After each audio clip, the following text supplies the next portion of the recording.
So like, excuse me. Yeah. You call it snow shoveling. And then, yan nga. Tingnan niyo talaga, oh. Bongga talagang coffee.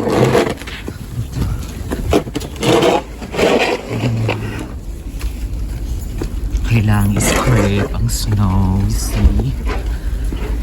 Para mag-clear out siya. So people can walk safely in a little bit. So yan, di ba bongga? O ito, nalinis na siya. Itong area na ito, nalinis na.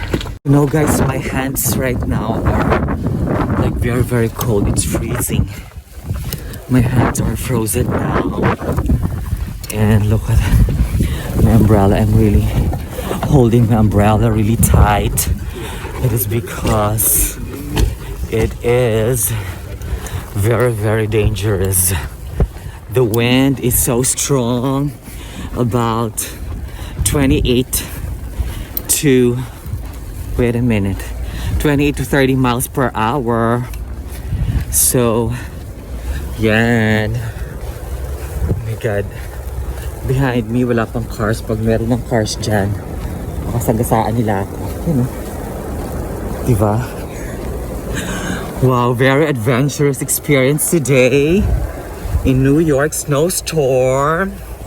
Sana magustuhan nyo itong aking vlog. And yeah, I miss everyone.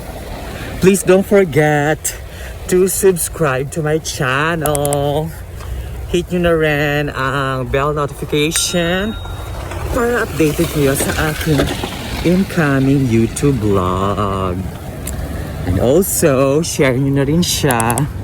So, para makita ito ng most of the people, you know, who wants to see the reality of snow here in New York. O, diba? Very adventurous. But my hands now are really frozen, so I have to walk fast. Okay, that's it for today. And this is my vlog. This is larmik01. Thank you very much for your time. And see you again next time. I love you all. Bye.